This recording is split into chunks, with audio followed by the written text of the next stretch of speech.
Alors bonjour, moi je m'appelle Gabriel Belair et je suis présentement à ma 3e année de technologie du génie industriel. Et moi, c'est Lauriane, puis je suis à ma 2e année dans le programme.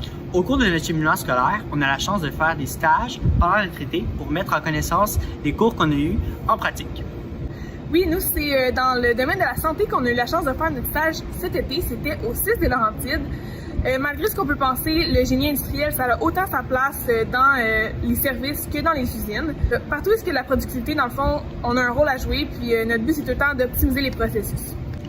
Alors, on va vous présenter nos 3 réalisations qu'on a eu la chance de faire. Donc, on est présentement dans le sous-sol de l'hôpital. On se dirige vers une réserve médicale pour vous présenter notre premier projet.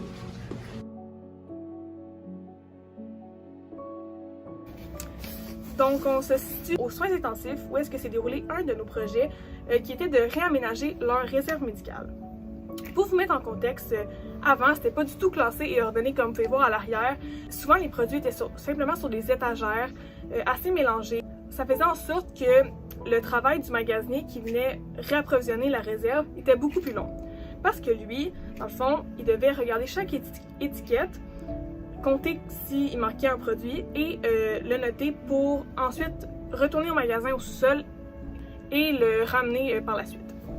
Alors, nous, ce qu'on a fait, on a introduit le système de double casier dans les réserves médicales. Les doubles casiers, c'est un outil qui est beaucoup utilisé en génie industriel, autrement appelé le Kanban. En fait, ce que ça fait, c'est qu'on a un stock à l'avant et le même stock qui est à l'arrière, ça permet d'avoir un stock de sécurité. Alors, on se réapprovisionne toujours dans le premier bac et lorsque le premier bac est vide, on prend une étiquette, on le met sur le tableau de réapprovisionnement et lorsque le magasinier, lui, fait sa tournée, il peut facilement voir tous les produits qui manquent. Il a juste besoin de les scanner et de passer la commande en bas au magasin. Les avantages du double casier, en fait, ça sauve beaucoup de temps au magasinier parce qu'il a juste besoin de se fier ou de se rapporter au tableau de réapprovisionnement.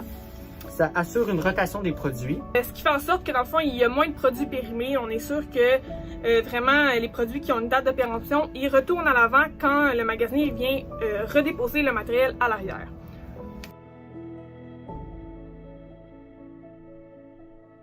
Donc là, on vous a présenté notre premier projet, mais on en a fait plusieurs autres.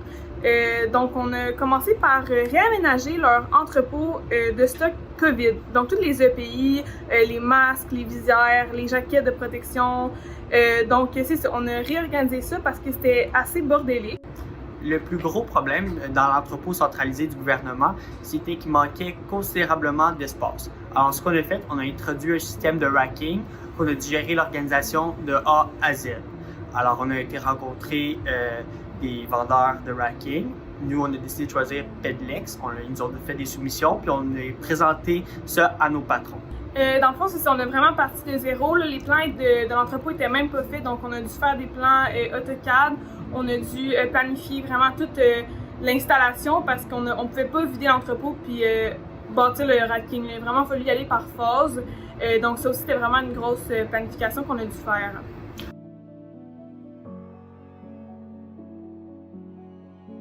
Un autre projet qu'on a fait, la pharmacie, c'est un département au sein des 6 des Laurentides, puis eux, il manquait d'espace de médicaments de stockage. Alors, ils ont demandé à avoir un certain espace dans l'entrepôt centralisé. Et on leur a accordé cet espace, puis on a dû créer, dans le fond, une cage avec des airs climatisés, sécurisés, qu'on a aussi géré les projets de A à Z. Oui, parce qu'il faut savoir que les médicaments devaient être entreposés dans des conditions assez spécifiques, donc des températures alentour de 25 degrés. Puis dans l'entrepôt, est-ce que le stock de COVID était, il n'y avait aucune air climatisée, donc il fallait vraiment passer à une solution assez rapide. Là, on avait des délais vraiment serrés, comme 1 à 2 semaines. Dans tout projet, il y a plusieurs choses qu'on ne peut pas prévoir. Puis une de nos apprentissages, ça a été un aspect qu'on n'avait pas pensé, c'était les gicleurs. On a fait l'entrepôt, il y avait des gicleurs au complet, mais on les avait pas vus.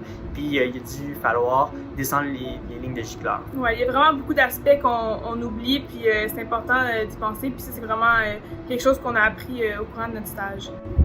Donc, si vous avez cette passion-là de vouloir résoudre des problèmes souvent, d'optimiser des processus, de rendre le travail des employés plus facile et plus efficace, le programme de technologie du génie industriel, c'est vraiment un programme qui est fait pour vous.